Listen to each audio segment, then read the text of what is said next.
All right, man. Welcome to the Crow. Sorry, man. I've had the flu. Welcome to episode 84 of Crow 777 Radio. We're going to be covering Cecil Rhodes and the Rand Corporation, foundational bricks in the illusory wall here.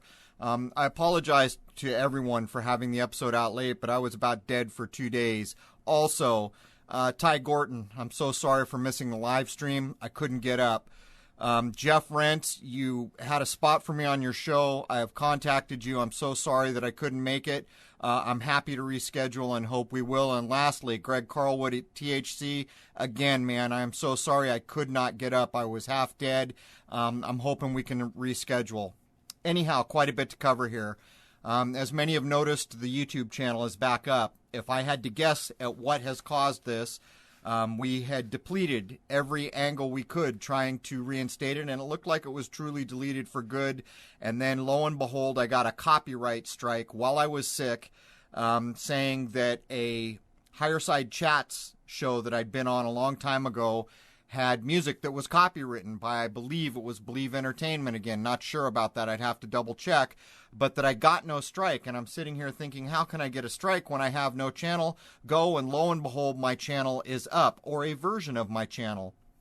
I log in, and I'm about 1,000 to 1,500 subs less, because when they canceled me, they put up an unsubscribe button. So I'm assuming that was part of the courtesy YouTube did for me. But I couldn't do anything. Everything was just zeroed out, like a new account with 78,000 subs, basically. I logged in this morning and everything was back, including my community guideline strikes. So here's what's going to happen. I'm going to run content on YouTube freely. There is no intention, and never has been any intention, for this podcast to participate in hate speech or to harm anyone. And that is a fact, and I will challenge anyone who says differently. My guess is the community stood up against the ridiculous hate speech violation, and so many people contacted that the channel was reinstated. That's the only guess I can make. Having said that, I will not abridge my speech. I will not change a content, a syllable, a damn thing about what I'm posting. I have a natural born right for free speech. I have stated outright that there is never an intention to harm anyone, and that I do not harm living things. So bullying and hate speech cannot be going on, because that is the way I live my life. Anyhow, this is quite an episode. We cover some things many people won't be aware of. By the time we get to the second hour, we really start to peel back the veil a little bit about the first computers and things like that have built the modern day illusion. Anyhow, man, thank you all for all of you who stood up, and I apologize to those 3 shows that I missed, and I am more than happy to reschedule at your behest at any time. Anyhow, here we go, man. Cheers. All right, man. Welcome to Crow 777 Radio Podcast. This is episode 84. I have Jason Lindgren with me, and we're going to delve in once again to the kind of controllers of our existence. Another timeline. We're going to cover the Rand Corporation and Rhodes. Most people might recognize that name because of Rhodes Scholarships. There is a reason for that season. Anyhow, welcome, Jason. Hello, Crow. So, man, what do we got to cover here before we jump in? I suppose we need to talk about, I think it was yesterday, got the notification back for my final push against YouTube to reinstate my channel, Crow 777, and they basically told me tough luck, but there's more. In the rejection, where it basically said you're not getting your channel back, they actually alluded to hate speech. So here comes Google sliding into the goose step, using words like hate speech. Most of the people listening here have listened to enough of our content to understand that that is so far from the truth. And I'll state for the record right now, I harm no living thing, and I will never do things that are intended to hurt anybody, anywhere. The idea of hate speech is simply ridiculous, and it's being used, in my estimation, because you and I have challenged the mainstream news narrative. I mean, what do you think, Jason? Well, they didn't allude to anything. You shared the email from the company with me. They blatantly said that this is hate speech, and I would like to know how exactly they're arriving at that conclusion, because that's some serious language. Yeah, exactly. That is some serious language. I did a tweet yesterday that announced that this all happened, and I said in that tweet that Google has become the MCP from Tron. People should go back and look at the ideas that are in the original Tron movie. That's what we see coming to bear here. And in that construct, you and I are users, but look even how the users are treated in that construct, what the MCP, the kind of overwhelming force the MCP can bring to bear. What else do we have to cover, Jason? Anything? Should I cover the places I'm going to be or anything like that? Yeah, let's talk about the shows you just did and some of the really cool stuff you've got coming up right in the next couple of days. All right, man. So I had to take a minute to think about it. I've talked to so many people. We just did a show with Max Egan, which will come out next Friday, today being Wednesday, the 29th. So next Friday, this Friday, that will come out. I did Iron Realm Media. What was the other one, Jason? Truth Frequency Radio, TFR. I actually have a 15-minute recurring spot every Sunday night on Billy Ray Valentine's show. When I put a call out to go places, he was one of the first that stood up. So I've got a recurring spot there. That pretty much sums it up. I've been to some other places. I went on, what's the lady's name? The Flat Earth lady? Yeah, whatever. They were doing 200th episode, and I appeared in the last... Oh, Patricia Steer. That's right. Yeah, Patricia Steer, and I appeared in the last 10 minutes of that. At this point, I'm going for every platform I can get out to speak with people. The divisiveness that has gone on between kind of groups online, it just has to be set aside, man. People think it's flat. They don't. They think there's aliens. They don't. They're Muslim. They're Christian. All these things need to be set aside. People need to recognize the value of their fellow human beings and come together to stand up against the bigger things here. One of those bigger things being the suppression of free speech, free thought, free expression online. These are critical things, man. A culture without these things is little more than herd animals. Anyhow, anything else before we jump in, Jason? Yeah, well, you're going to be on Jeff Rentz. And we also got in contact with Jim Fetzer, and you're going to be doing something with him as soon as you guys can nail down a time. So two really big names right there. That's awesome. Right. So you lined up both of those, actually, Jason. Thank you for that. You know more people than I do. I just kind of sit in my own cocoon most of my life, keeping to myself for the most part. But Jeff Rentz is tonight, Wednesday the 29th at 10 p.m. I'm not sure if that's live, but I think most of the shows that I do that are late at night are. But nonetheless, people will be able to find that. We're waiting to hear back to set the time for Jim Fetzer. And again, thank you for hooking those two up, Jason. Those are big names. When I go on these shows, I may start to mention why aren't the big radio networks like Ground Zero or whatever, Jerry B. Wells, whatever his name is, or Coast to Coast, why aren't these people covering free speech? And flat out throw it out there, man. I'm Crow. I'm here. Have me on. I'll talk about it all day long. Anyhow, did we cover everything? Well, yeah, let's throw this out there. If anybody's got any contacts at Coast to Coast AM, whether it's during the weekday program with George Norrie or whomever is on the weekend at night, that would be awesome to get Crow on. John B. Wells' Caravan to Midnight, he's a really big name, and I generally like what he does. And also the Dark Matter Network that Art Bell was doing when he did his little comeback before he retired again. That's also a big platform that would be great to have Crow on. So let's throw that out there. If anyone has any contacts, get in touch with Crow or myself so that we can try and get him out there. The other thing is, let's do a nice big shout out to Secure Team for doing the video about your channel getting pulled and discussing all that. And they have an over 1 million person subscribership, so getting some really big hits there. My own channel has gotten a really big push from them. Thank you. And I'm starting to see other channels discuss this, so I think it just took a little over a week for the word to get out there, because even when I spoke to Max Egan, he had no idea, and he seemed a little upset about it too, and that's why he's like, all right, let's do this. Let's get the word out there. So people are getting on board to help out. Right, and slowly the search returns are coming back. It looks to me like AI is controlling the search returns. Some people in the world still get over a couple 100,000 returns on Crow 777. Right after I got terminated on YouTube, I had a page and a half. It was down to nothing. I'm now up to roughly 60,000 returns, which is a pittance compared to what it was. But again, absolutely thank you to Secure Team 10. And again, to be very clear, I'm done splitting hairs about belief systems within the communities that are online. This is not the time or place for it.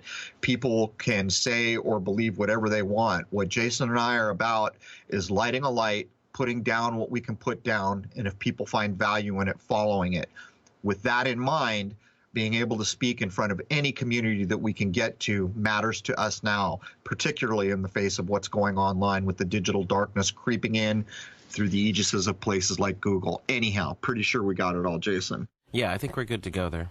All right, well, let's jump into this thing, and we'll preface, maybe you want to preface. I think a lot of people maybe are not familiar with the Rand Corporation or Rhodes. What we're looking at are people who came to matter one hell of a lot in the larger scheme of world events. And we're going to draw from the publicly accessible records. Again, history is a lie agreed upon, but this is the basis for the conversation. You will see things as we go through this, like these people that end up taking over nearly everything were sickly little kids and all this other what I consider to be nonsense, this backstory that's inserted into places like Wikipedia. Anyhow, Jason, what would you preface this conversation just to clue people into where we're about to go? Well, I'd say this is a twofold topic, but they have direct connections with each other, and both of them would be that they desire a world governing body behind the scenes with the power elite. So the first one's going to be Cecil Rhodes and his lovely scholarship program that has yielded very stunning results, and of course the Rand Corporation, which stands for Research and Development. Now, these two organizations contribute massively to the control structure that has been tightening its noose around our necks for at least the last 100+ years. So the first thing we'll do is let's discuss the awesome, wonderful humanitarian that Cecil Rhodes was during his life, and this massive legacy he left behind that very few seem to ever really take a really hard look at. Right. And, before we get into this, Jason, I think that Cecil Rhodes and the Rhodes Scholarship is named after this man, which you'll get into. These are one of the people that did massive damage to the black populations in Africa. I don't know how far we're going to get into it, but the whole idea of the white enclaves in South Africa and apartheid, there's almost no separating the name Cecil Rhodes from any of that, is there? No, not at all. He is what you would call an elitist through and through. Yeah, and, I make no apology. There is no honor in any of this when you go in and you treat peoples in this manner, in my view, which is a big part of why we're covering this. It's not just all us European people or people in the West that have felt the effects of this. The people in Africa had a bomb dropped on them when this man set foot on the continent. Anyhow, over to you, Jason. All right, so Cecil Rhodes. He was born in 1853 in Bishop's Stortford, Hertfordshire, England. He was the fifth son of the Reverend Francis William Rhodes and his wife, Louisa Peacock Rhodes. His father was a Church of England clergyman. He attended the Bishop's Stortford Grammar School from the age of 9, but as a sickly and asthmatic child, he was taken out of grammar school in 1869, and it seems he was homeschooled by his father. His health was considered quite poor, and there was a great fear that he was suffering from tuberculosis, a disease of which several of the family members actually showed symptoms of. So his father decided to send him far from England with the notion that the effects of a sea voyage and a hopefully better climate may help his condition. So Herbert, an older brother of Cecil's, was a cotton farmer in Natal, South Africa, and this is where Cecil was sent to live. The voyage to the city of Durban took him 70 days, and on September 1st, 1870, he first set foot on the African continent. And oh boy, did he change things from there. So here we have, man, one of the masters of the universe. And when does he put his foot down on the African continent? Of course, in the great month of September, where we all take the fall. And this man is going to facilitate one hell of a fall for a lot of people as we get into the story. But I'll harp on it again. We constantly see these type of master of the universe personages that end up having such a bearing on the history of this world. And they're almost always described as sickly in this, and they had to go to Africa because they were that. It just doesn't, none of it sits right with me because these people, most of them, live to ripe old ages, but they end up affecting so much. So it doesn't sound, the lifetimes that are described do not sound like they're coming from sickly people. And as we get into this, I think you'll find that most of the descriptions of what this man does are, superhuman, some of the things that he brings to bear. Well, he's one that definitely did not live to a ripe old age, slightly Right. older than me and definitely less than you, but the damage he did during that lifespan, whew. So Cecil had a brief stay with the Surveyor General of Natal, Dr. P.C. Sutherland, in Peter Maritzburg, and it was there that Rhodes took an interest in agriculture. He then joined his brother Herbert on his cotton farm in the Umkomazi Valley in Natal. The land was actually unsuitable for cotton, which is what they were trying to grow, and the farming attempts ended in failure.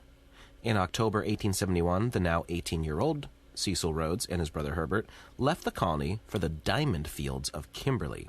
Financed by N.M. Rothschild and Sons, Rhodes succeeded over the next 17 years in buying up all of the smaller diamond mining operations in the Kimberley area, and this is how that whole monopoly began.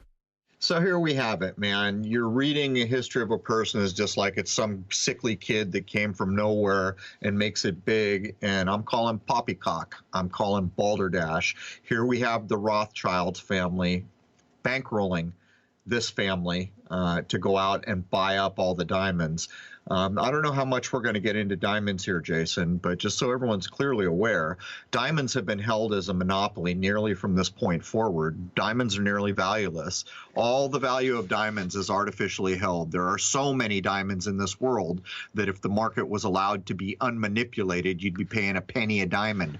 Of course, diamonds have fantastic applications in the industrial sector for their hardness and other things. But in terms of every person wearing a diamond on their finger when they get married, think about what we're talking about here.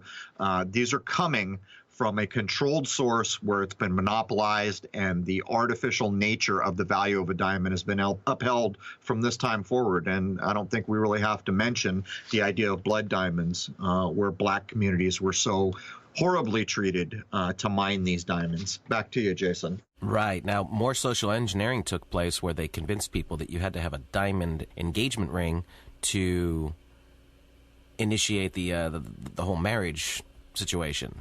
And because that didn't really exist before then. Right. Diamonds are what's considered a semi-precious stone, meaning that their scarcity is not on the level of, say, another kind of gem like a ruby or something like that. Diamonds are quite common in comparison. However, it's in limited regions, which is what they managed to do here when he gets the De Beers Company founded and all that. So, yeah, massive social engineering is what we see here. And they basically just convince the public that you have to have this thing, and there's a massive price tag attached to it. Right. And so this goes to show when Rothschild steps in, there's a reason for that season. So here this guy goes and buys up all the diamond mines. And as Jason stated, it has affected nearly everyone listening to this show. When you get married, you will get a diamond to put on your finger. This is social engineering. This is artificial monopoly construct around diamonds, a thing that is basically carbon. Anyhow, well, I guess we should add, there's more to it than this. And, we're not going to do an episode on diamonds here, but, there are places like Antwerp and other places which become the main cutters and polishers of diamonds. And within that whole scope of things, it is almost all Jewish owned. It's a complete construct, lock, stock, and barrel, to say the least. Yeah, it absolutely is. In 1873, Cecil Rhodes returned to Britain to study at Oxford. While attending Oriel College, Rhodes became a Freemason in the Apollo University Lodge. Although at first he didn't seem to approve the organization, he continued to be a Freemason until his death in 1902. The shortcomings of the Freemasons, in his opinion, later caused him to envisage his own secret societies, with the goal of bringing the entire world under British rule. According to the author Carol Quigley, he set up the Round Table movement to this end. We've referenced the Round Table movement in other episodes, and they had to do with the fringes of Tavistock, some of the authors and other people who can be associated. And of course, the Round Table movement is constantly associated with overarching groups like the Club of Rome or the CFR, these other things. I don't remember exactly which, but there's a couple things to note here. He's a Freemason in basically the Sun University Lodge. That's what's being said here, the Apollo University Lodge. And then they make this offhand comment that he didn't really dig him, and they thought there was an issue with him, and Freemasonry wasn't so great, but he stays there till the end of his life. So do these two things jive? And again, when does he die? Let me count the ways. He dies in 1902. For me, that's an open door to question whether or not this man died at all. It's a problematic thing to ask because it will always be difficult to prove the idea that these people are living longer than us and that when these famous personages die, something else altogether is going on. Maybe there will come a point when we can begin to demonstrate it, but here we have it, man. 1873. He's into the Apollo or Sun University Lodge. The complaint is made that the Masons aren't that great, but then he remains a member for his whole life until he dies in a year where we should count the ways. Did I let anything drop there, Jason? Nope. My thing on that was he may not have liked the structure of the Freemasons, but no matter what, he did become one, so he had the benefits of that structure to assist him in whatever diabolical affairs he was involved with.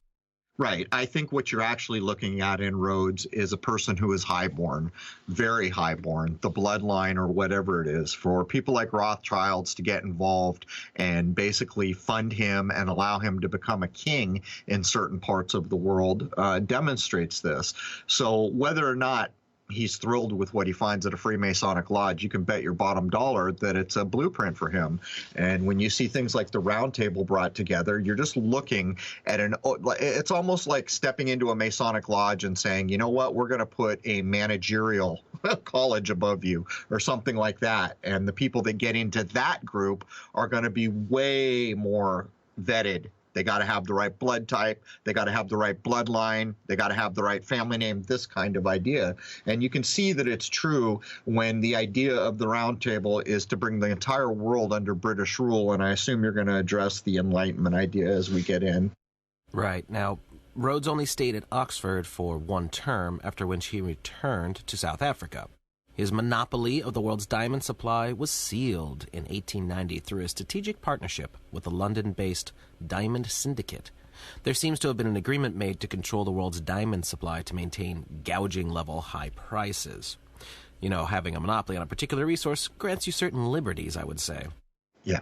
Rhodes supervised the working of his brother's claim and speculated on his behalf. Among his associates in the early days were John X. Merriman and Charles Rudd, who later became his partner in the De Beers Mining Company and the Niger Oil Company.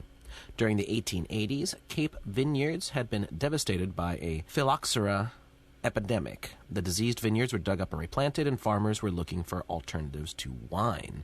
In 1892, Rhodes financed the Pioneer Fruit Growing Company at Nieuwit Gedacht, a venue created by Harry Pickstone, an Englishman who had experience with fruit growing in the state of California. The shipping magnate Percy Molteno had just undertaken his first successful refrigerated export to Europe, and in 1896, after consulting with Molteno, Rhodes began to pay more attention to export fruit farming and bought farms in Groot Drakenstein, Wellington, and Stellenbosch. A year later, he bought Roan in Boschendal and commissioned Sir Herbert Baker to build him a cottage there. So a lot of these names, even if you're not familiar with them, they were all big players in the corporate world at that time, and he was having fruit cups with all of them. Right, and you're seeing the big names here, the De Beers Mining Company. So there's your monopoly on diamonds and the artificial elevation of the value of diamonds, which truly aren't worth much of anything if you look at the glut of diamonds that are available in the world. Unfortunately, they're all just controlled by the same place or the same syndicate. Also, you're going to see Niger Oil dropped in here. So it's not enough the guy's into diamonds. Now he's getting into oil. There was a failed run at vineyards here, but what's he doing now? He's getting in on the food movement. And here we see the first refrigeration ships and other things moving fruit. So basically, he's in right now at this point in the timeline, he's into diamonds, artificially maintained. He's into oil, which is going to come to bear in all our lives later on. And he's big into the fruit thing here, and it is all being produced on the back of basically slave labor of the regional peoples that lived there. Right. Now, in 1880, Rhodes begins entering into a public political life, which he would maintain for quite a few years. First, he became a member of the Cape Parliament. In 1890, he became Prime Minister of the Cape Parliament. Being the awesome guy he was, he introduced something called the Glenn Gray Act to push black people from their lands and make way for industrial development. Rhodes' view was that black people needed to be driven off their land to quote, stimulate them to labor and to change their habits. It must be brought home to them, Rhodes said, that in future 9/10 of them will have to spend their lives in manual labor, and the sooner that is brought home to them, the better. Rhodes was eventually forced to step down as prime minister due to his having disagreements with a neighboring province that led to what was called the Jameson Raid, which led to more bloodshed in the area and wars, I believe, as well, on top of all the other things he did. So let's cut to the chase here, Jason. Rhodes is a guy who's actually on the record as having stated that black people are subhuman, not on the same level. You can already see these ideas coming to fruition when the white guys from Europe set up the Cape Parliament. There are endless tribes and ancient ways all over the continent of Africa that are going to come under the sway of these now European interests. And by the time he puts the Glenn Gray Act in, it's basically doing the same thing that they're still doing today with things like the World Wildlife Fund. With the World Wildlife Fund, they're acting like the main push is to save all these animals, but what it is actually doing is removing all rights and freedom of movement and this type of thing from the black Aboriginal people who have lived there since forever, probably.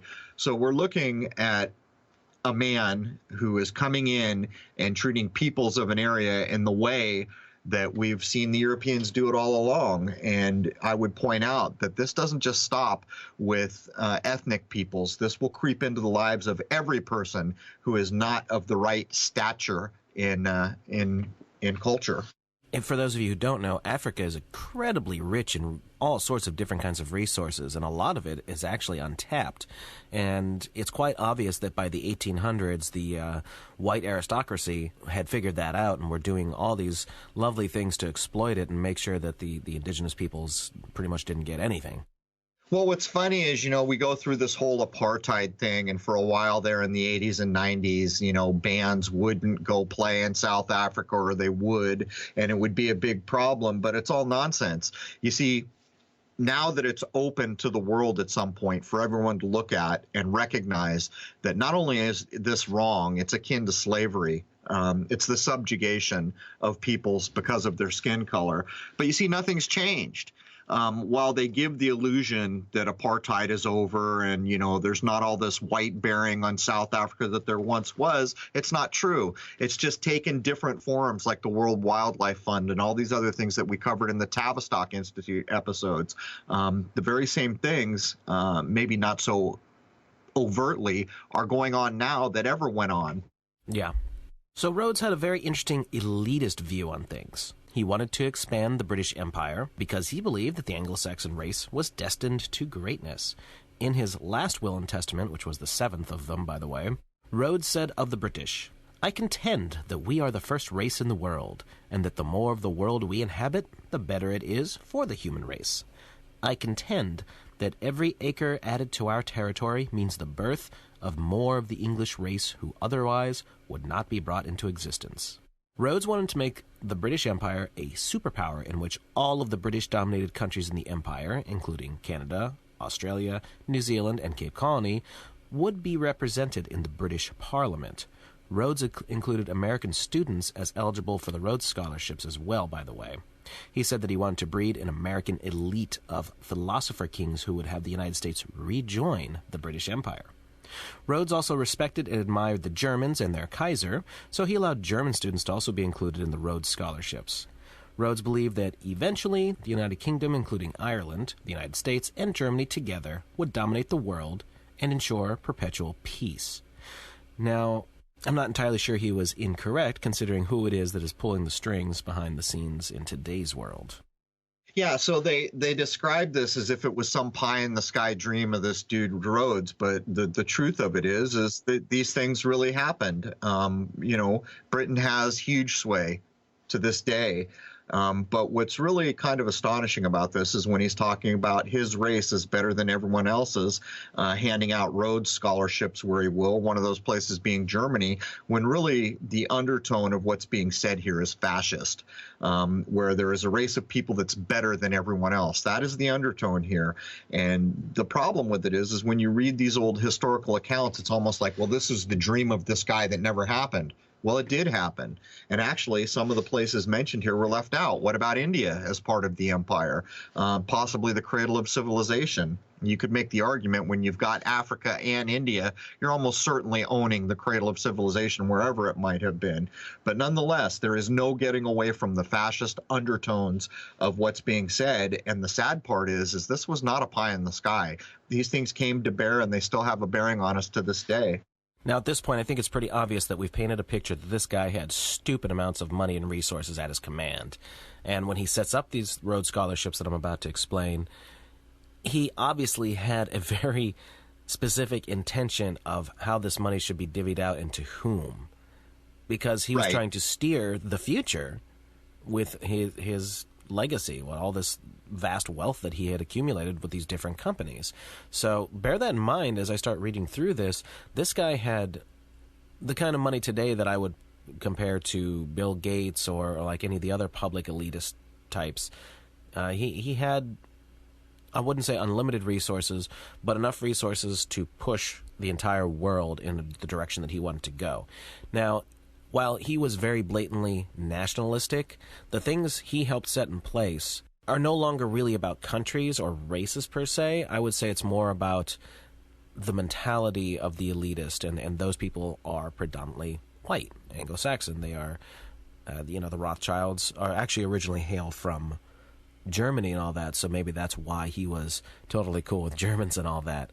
But just keep all that in mind. It's not really about country as much. When they call it a New World Order, they literally mean they want to dominate the entire world under their rule.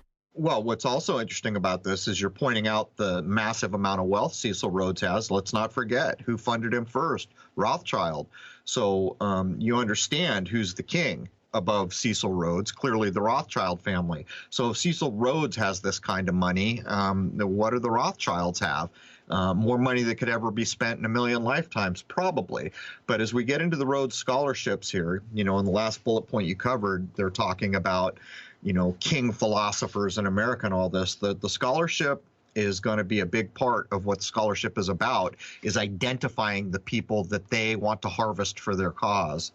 Right, and the thing that can be said is that the Rothschilds got control of the banking and the financial systems, and then by having that as their main chess piece, they can push that in a direction with other corporations. So the opportunity in South Africa was just one piece of that. So they grabbed onto that and then transformed that into something to generate even more vast amounts of wealth. So then this is how they did it. If you look at the history of the Rothschilds, and maybe we should do an episode just trying to dissect them as much as we can, this is what they do everywhere. I mean, you see ties with that with J.P. Morgan in America, and eventually with the Federal Reserve, and they bankrolled Woodrow Wilson to get him to do it. Like all these things, it always comes back to these people, these banking clans. So that's what it is. Right. And well, the other thing I would point out here, Jason, is as we go through this acceptable timeline, I just call nonsense. We're being asked to accept that this was just some fifth kid of some preacher somewhere that ended up being here. I'm calling poppycock. I'm saying that this is all planned from the get-go. I'm saying that these are family names that are driving it. And I'm further saying that the Rothschilds don't step in and make a king out of someone in the way Cecil Rhodes is made king, unless there's a relationship to the overall effort of this kind of new world order-y idea that we're alluding to here. I don't see any other way around it. I don't accept these stories of, poor kid with asthma made good. It's very suspicious, although there's no mainstream evidence to suggest that he was anything but. There had to have been some sort of ties. I mean, the only other thing I can see it being is that they saw an opportunity and jumped on it. I mean, because they needed somebody there to take care of business for them. That's a possibility, I assume, but with these people, there's always like a bloodline tie. That's what we always end up finding out. Right. Well, if that was the case, I would suggest that Rhodes would have just been a manager being bossed around by the bankster families, and that's kind of not what we see. He's even setting up these scholarships, which are going to give him a fertile plain to go and seek the best and the brightest, and you're going to even use examples of all the Rhodes Scholars that have been plucked. So go ahead. So the official line on the Rhodes Scholarship. In Cecil Rhodes' last will and testament, he provided for the establishment of the Rhodes Scholarship, the world's first international study program. The scholarship enabled students from territories under British rule or formerly under British rule and from Germany to study at Rhodes' alma mater, the University of Oxford. Rhodes' aims were to promote leadership marked by public spirit and good character and to render war impossible by promoting friendship between the great powers. Now, what I just read you is, if you look it up, that's what officially it's stated that the intention is. So let me take a second to tie the idea of the Rhodes Scholarship and the wholesale control of universities all over the world by these bankster families to the idea of digital darkness. And what Jason and I have been covering recently, basically what you're seeing is an artificial system being brought to bear, built on science, built by science, that in my view seeks to replace the natural system. In other words, we could say that somehow this world got here, and this natural system that appears to be perfect from our point of view, however it got here, these guys want to replace it with their system, making them the gods, making them literally the masters of the universe. What I see when I hear Jason outlining these scholarships and knowing what the universities have become is the idea that they want to find the best, most brilliant and brightest among us, to bring them into the fold, to have them go at the sciences, to have them play the roles of in the public eye that Jason will outline later, to further this idea of this new artificial system that's coming to bear. Everything I've just said is outside the timelines you're going to read. It's outside almost everything. But when you start to run all the research together, you begin to see the common thread that science is the foundation for everything that's coming to bear now. It's artificial. It's erroneous in many cases, and we can demonstrate it. And it is the main tools of these new would-be masters of the universe who seek to own it all, man. So there's that, Jason. Well, what I'm seeing here is they set up this organization. Obviously, the most brilliant people in the world aren't only just going to be born to these small amounts of families that are behind the controlling mechanisms. So they want to pluck from society all over people that they can use and twist to their designs. Perfect example, one of the best examples, is former President Bill Clinton. Right. I mean, just look at the amount of crap that guy got away with. Obviously, he was brought under their wing. He fully embraced whatever it is they offered him and rode it all the way to the White House, completely did a whole bunch of terrible crap, could get away with anything you want. He's obviously a sexual deviant of some sort and he never gets in trouble for it. And to this day, people still idolize this man like he is the bee's knees. And I'll give it to him this guy is the rock star of political candidates. I mean, he's just got charisma oozing from every orifice, and he can schmooze when he's in the right position on stage the entire audience. He's got that. He's like Elvis in his prime. I definitely respect the guy's capability to do that. But man, he is just one piece of work. Well, look at the outcome of all those things that happened in the Clinton years, when for 2 years solid, all we heard in the news was Bill Clinton had sex in the Oval Office. This is also contributing to the lowering of the human mind. You see, because this man is still a hero. He is still the rock star as he ever was. But look at the things that we've all decided to accept are okay with him. The whole idea of the semen-stained dress, these these just kind of low-minded things that are drug out into the public for 2 years, having sex with cigars, having oral sex in the Oval Office, all these things where if they happened or they didn't, the public forum is no place for them, and that's not why they're there in the first place. They're there to supposedly govern. And so what you find is that when people choose sides and people are backing this kind of behavior, you're seeing the lowering of human minds.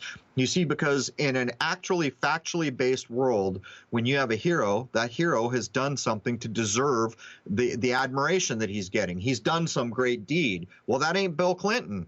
I'm sorry. This is the cult of personality, and this is the social engineering that goes with it to slowly erode the higher-mindedness of a people by beginning to accept these very seedy, low-minded things that get drug into the media for 2 years. But that's my point of view on all that.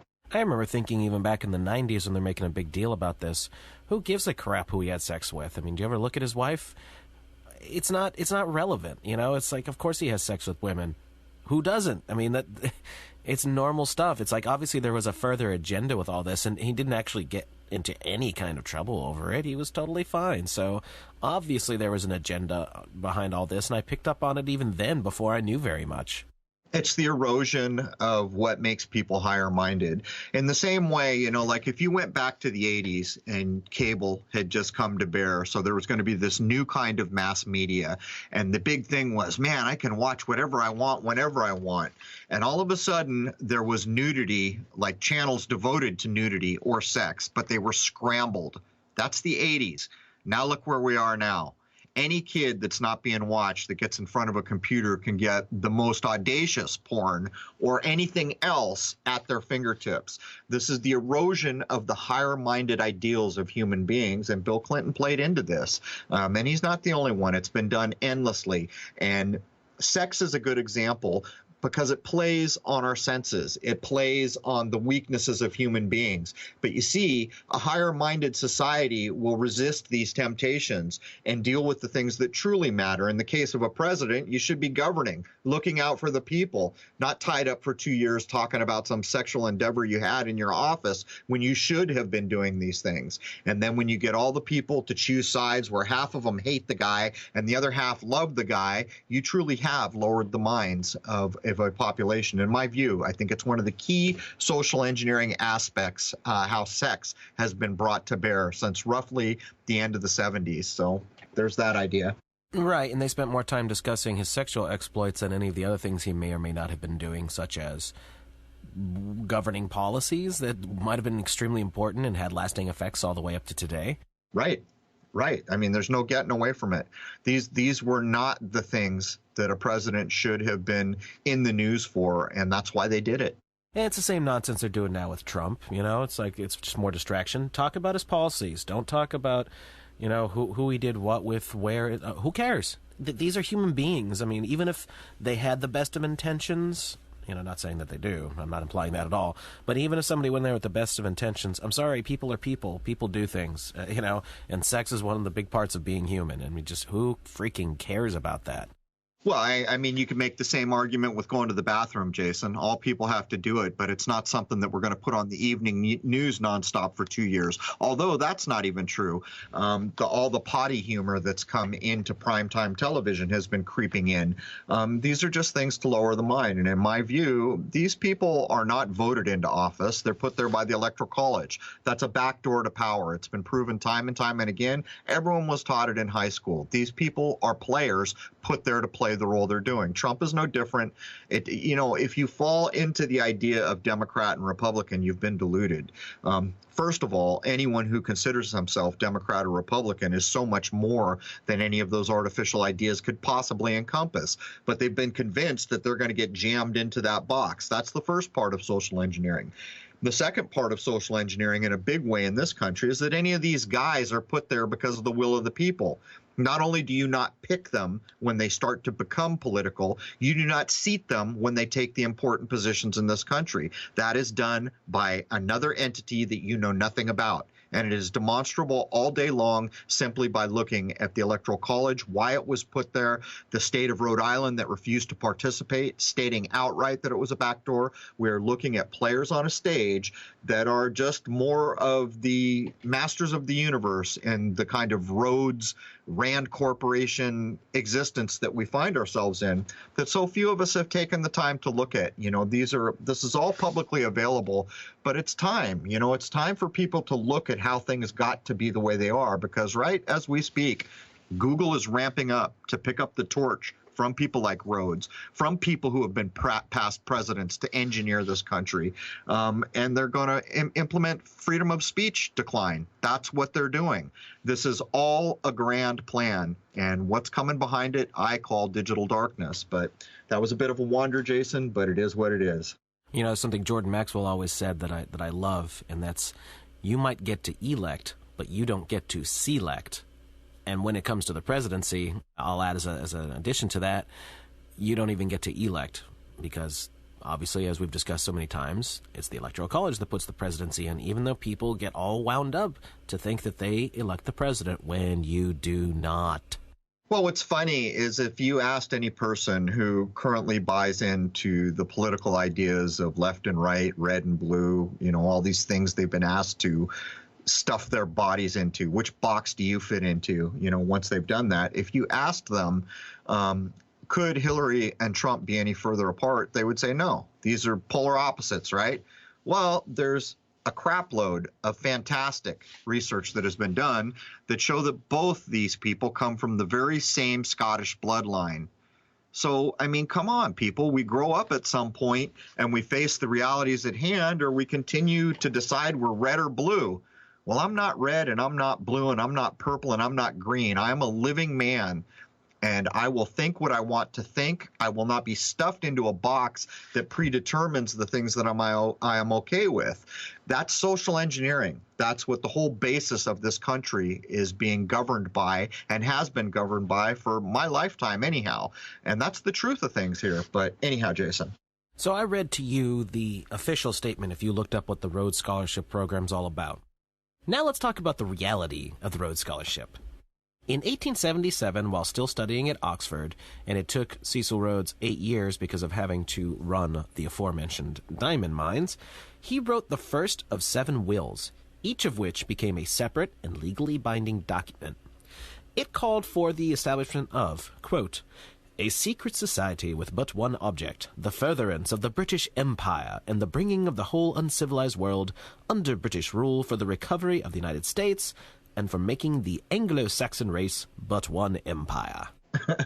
Frank Adelaide, a founding member of the Council on Foreign Relations and the American Secretary to the Rhodes Trustees, wrote in his book, American Rhodes Scholarships, in his first will, Rhodes states his aim still more specifically: the extension of British rule throughout the world, the foundation of so great a power as to hereafter render wars impossible and promote the interests of humanity. When he died, his third will, drafted in 1888, called for the establishment of a trust run by his son-in-law, Lord Rosebery, a Rothschild agent, to administer his fortune. In his 7th and last will, Rhodes named Nathan Rothschild as administrator of his estate and established an educational grant known as the Rhodes Scholarships at Oxford University, which a lot of people say is controlled by the Fabian Society to one degree or another. The Rhodes Scholarships normally provided for a 2-year program for young men, and all the way in 1977 finally included women, from the United States, the United Kingdom, and Germany. Rhodes Scholars may study any full-time postgraduate course offered by the university, whether a taught master's program, a research degree, or a second undergraduate degree of senior status. In the first instance, the scholarship is awarded for 2 years. However, it may also be held for 1 year or 3 years. Applications for a third year are considered during the course of the second year. University and college fees are paid by the Rhodes Trust. In addition, scholars receive a monthly maintenance stipend to cover accommodation and living expenses.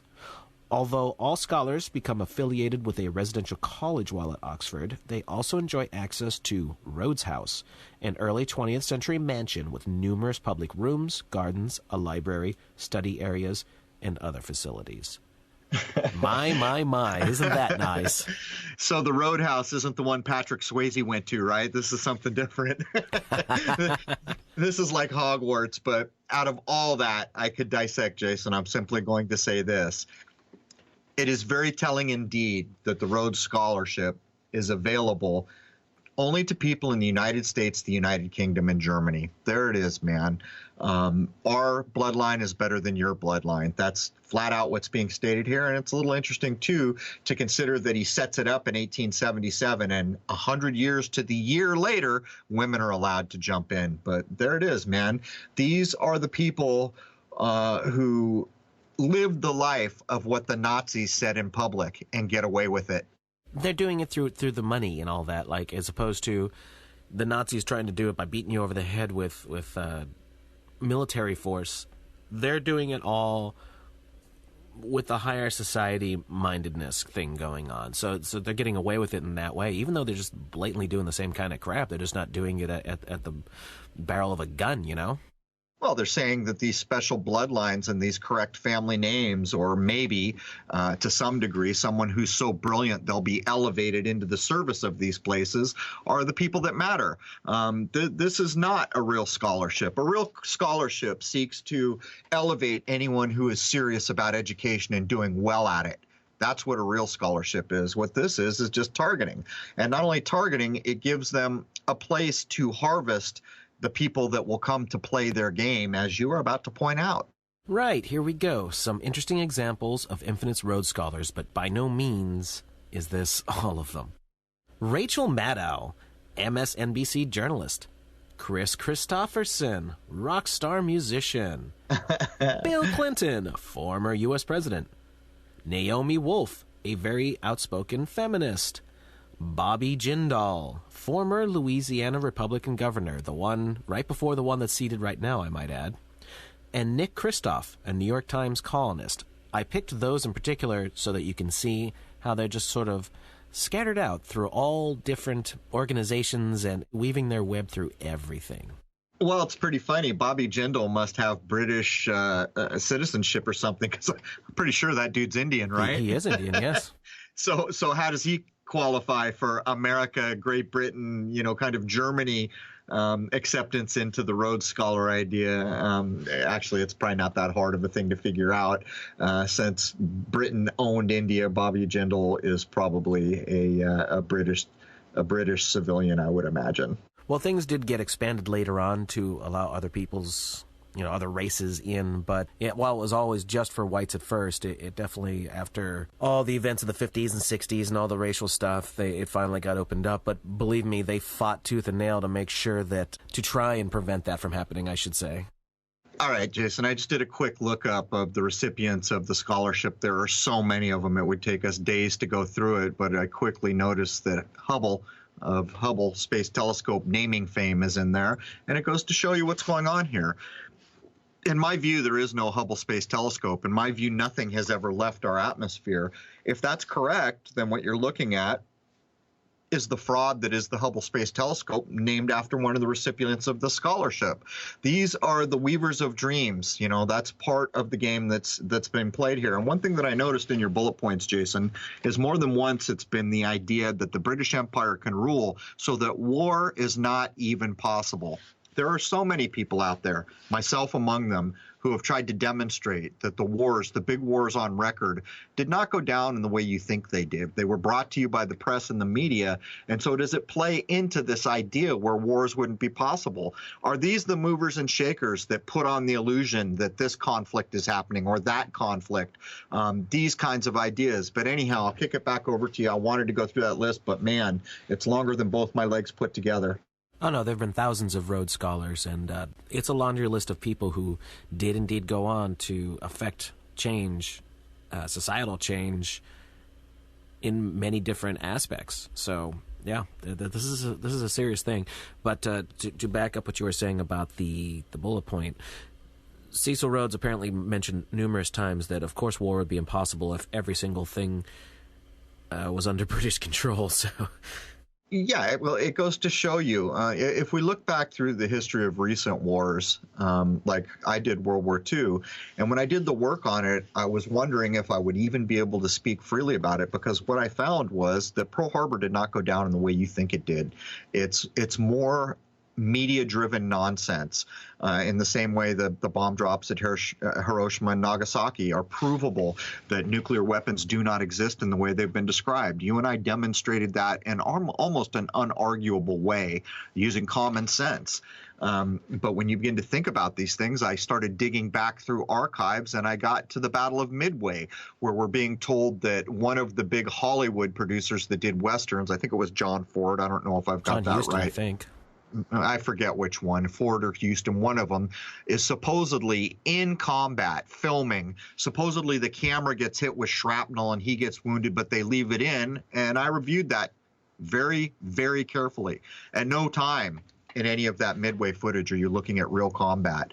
There are overlays of propaganda that are so kind of in-your-face ridiculous to the modern eye, where a grandmotherly voice is saying things like, "Oh, save that poor lad, get him the medicine he deserves," and I'm not even kidding you.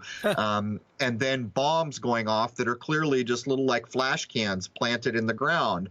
Other things like anti-aircraft guns on the deck of a ship somewhere, supposedly shooting down planes you can't see. And then as the camera pans quickly across all the guys, they're all laughing as they're supposedly in the middle of combat. It's all a construct, and these are the newsreels that were brought to us during the movies. Most people went to the movies and they would see these newsreels. No way to record it, no way to review it. You get one shot and they propagandize you, and that's what it was for. As a matter of fact, the review I did was from a place that said modern cinema that was used for propaganda. Within it, the Battle of Midway, within it, Pearl Harbor as an example. So these ideas that he is talking about almost certainly echo out to what we're uncovering now about what the media has done and the true nature of human beings.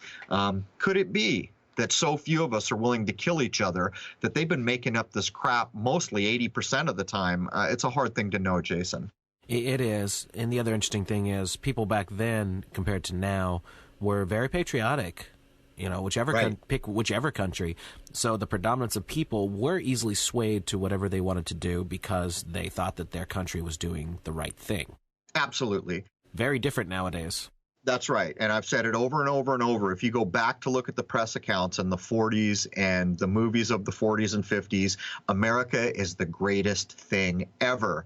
It is the greatest thing that has ever existed on the face of the world. It is a can-do nation. It is the home of the free and the brave. They make the best cars. They make the best movies. They have the best food. They have the nicest houses. America is the be-all and end-all. And I remember my grandparents, when they were still alive, how proud they were to be Americans. Well, that mindset has totally shifted. When you look at the media now, you're being convinced by the media that America's circling the drain. You can see the power that is brought to bear through media. And I'm here to tell you that anyone who wants to go back and scrutinize what actually happened at Pearl Harbor or some of the big battles like Midway, you'll find out that it's no different than what we were just shown in Vegas. We're looking at Hollywood renditions of things that did not occur. There's no real combat in any of those things that I reviewed, and you're being told that it's actual combat footage. So there it is. And these masters of the universe that we are talking about now, these are the guys, man, that fund it, that think about it, that make up the groups that enact all these things. And I just can't get away from the idea that in like 3 bullet points now, we've mentioned that once Britain controls it all, war won't even be a possible thing. So I'm asking you, have we had any wars in recent memory, in recent history, that went down in the way we think they did? I think it's questionable. Probably the last of the real wars would have been in the 1800s. Everything after that probably was skewed to one degree or another. Not to say that wars and battles didn't happen, but the way they got reported and went down in the history books were certainly skewed. Well, you know, I don't know, Jason. I have problems with all of it. You know, I always remember when I was a kid watching those Nazi movies where you're being shown that these Nazi soldiers are being ordered to machine gun down all these people. We've all seen it over and over again as a supposed account of how the Nazis treated people. I would suggest to you that if you got 10 soldiers out of any army in the world and you ordered them to machine gun down human beings at the rate you're being shown, there would be instant problems. There would if they did do it, they would go insane, because when they went to sleep at night, they're never going to forget what just happened. Many of them wouldn't be willing to pull the trigger. I was in the United States Marine Corps. I know the people who are around me. We talked about things like this, like the first Gulf War was breaking out. We had conversations, you know, what are you going to do? Are you going to kill someone if it comes to that, not knowing what was about to happen? There were many people who said, yeah, man, if my life is threatened, I'll do it. And there were quite a few other people, me among them, that had said, I will do anything I can not to kill another human being. These are hard things to know, Jason, but I have a feeling that we've all been convinced that this world of chess and war and all this other stuff has been wholly brought to us by the media that is controlled by the very people who are pushing the message. And on the face of it, that means that it's not an accurate picture at all. I can tell you this from someone who had firsthand experience. An elderly gentleman who was in World War II is since passed away. This was about 10 years ago. But he told me when he was confronting prisoners of war that any of the Germans that were just from the regular army, he said they were just like any other guy. They were just normal people. They'd chat you up. They'd ask you for cigarettes, normal things like that. But on the rare occasion they got an SS officer, he said the exact opposite. Those people acted like they were superior to you in every way, shape, or form. They'd spit at you. They'd tell you how inferior you are to them and how they're going to rule the world kind of mentality. So that's kind of the big difference between this elitist mentality and the average soldier. All I can tell you is every single thing that I have scrutinized and carefully reviewed from World War II has come up wanting. Not just wanting in a little way, wanting wholesale, having been fabricated, having faked events that there was no need to fake. That's where I'm at. So Cecil Rhodes never married and never had any children that anyone has ever spoken of. But there had always been a lot of strong speculation that he may have been a homosexual due to several close male companions he had throughout his life. His ill health finally got the better of him, and he died from heart failure in 1902 at the age of 48 at his seaside cottage in Muizenberg.